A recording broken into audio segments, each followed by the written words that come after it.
Sabe os nossos pensamentos, movimentos, cada sensação que a gente tem? Tudo isso é pura eletricidade. É uma linguagem incrivelmente rápida e precisa que acontece dentro dos nossos neurônios. Então, o que a gente vai fazer hoje é basicamente decodificar essa conversa, esse código elétrico que está rolando no nosso sistema nervoso o tempo todo e que, no fim das contas, nos torna quem somos. E só para a gente alinhar aqui, a base para a nossa conversa de hoje vem de materiais de referência em neurofisiologia. Ou seja, a gente está indo direto na fonte, no que é essencial para quem é da área da saúde para entender de verdade o funcionamento neural. A grande pergunta que vai guiar a gente é essa aqui. Como é que um simples toque na pele, ou a luz que entra pelos olhos, se transforma numa percepção, num pensamento ou numa ação, tipo mexer o braço? A resposta está toda na jornada que um sinal elétrico faz dentro de um neurônio. Ok, vamos começar do começo.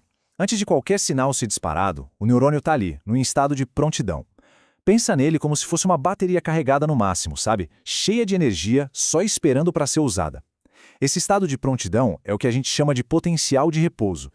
Falando de um jeito mais técnico, o potencial de repouso é essa diferença de carga elétrica entre o lado de dentro e o lado de fora da membrana do neurônio, quando ele não está fazendo nada, ou seja, quando ele está em repouso.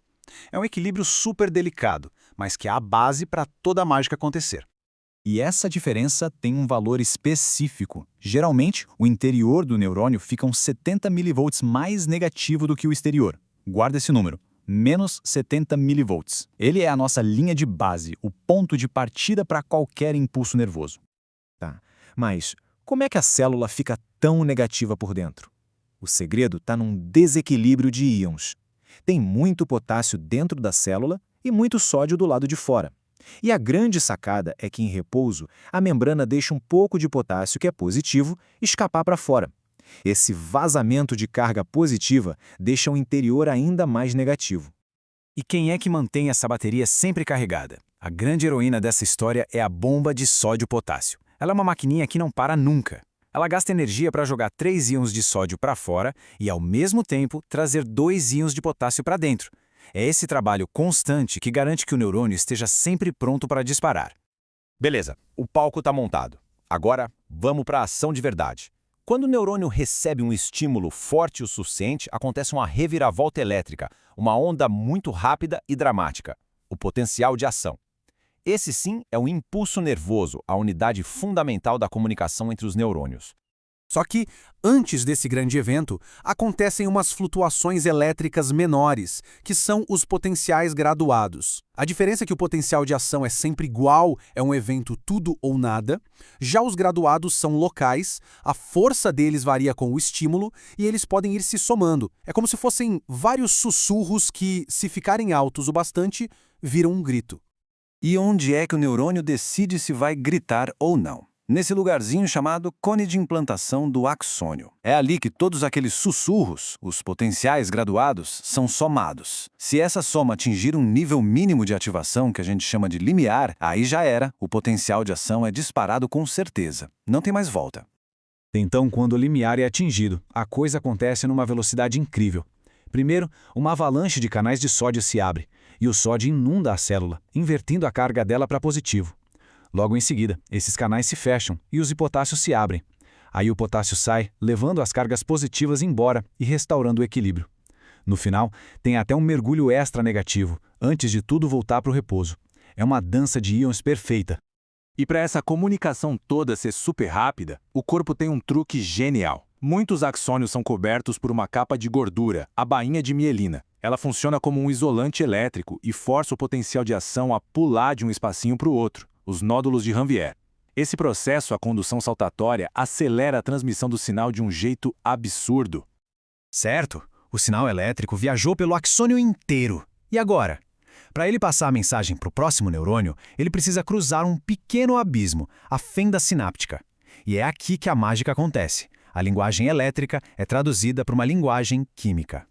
Quando o potencial de ação chega lá na pontinha do axônio, ele abre canais de cálcio. A entrada desse cálcio é o gatilho. Ela faz com que umas bolsinhas, as vesículas, se fundam com a membrana e liberem seu conteúdo, os neurotransmissores. Essas moléculas químicas atravessam a fenda e se encaixam do outro lado, em receptores específicos, como uma chave na fechadura certa. E essas fechaduras, os receptores, existem dois tipos principais. Os ionotrópicos são diretos e retos. O próprio receptor é um portão que se abre para íons passarem. Já os metabotrópicos são mais indiretos. Eles ativam um efeito dominó de reações dentro da célula, e os efeitos podem durar bem mais tempo. A mensagem foi entregue, e agora o neurônio que recebeu essa mensagem precisa processar todos os sinais que estão chegando. Alguns vão excitar ele, outros vão inibir. E o mais incrível é que essas conexões não são fixas. Elas podem se fortalecer ou enfraquecer com o tempo e com a experiência. Dependendo do neurotransmissor e do receptor, a mensagem pode gerar um potencial pós-sináptico excitatório, o PPSE, que deixa o neurônio mais perto de disparar. Ou pode gerar um potencial pós-sináptico inibitório, o PPSI, que o afasta do disparo. O neurônio fica o tempo todo somando esses votos de dispara e não dispara para decidir o que fazer. E claro, existem neurotransmissores especializados em cada tipo de voto. O glutamato, por exemplo, é o principal mensageiro excitatório do cérebro. Já o GABA é o freio, o principal inibitório. A acetilcolina, que a gente conhece lá da contração muscular, também é super importante no cérebro, geralmente de forma excitatória, e é vital para a memória. O equilíbrio perfeito entre esses sistemas é o que faz o cérebro funcionar direito. E com isso a gente chega no ponto final, que talvez seja o mais profundo de todos. A força dessas conexões, dessas sinapses, pode mudar. Esse fenômeno é a plasticidade sináptica, e ela é literalmente a base celular do aprendizado e da memória. Cada nova experiência que a gente vive, cada coisa nova que a gente aprende, está, de fato, reescrevendo os circuitos do nosso cérebro. Isso nos leva à grande fronteira da neurociência, como é que essa dança eletroquímica tão complexa dá origem a tudo que a gente é.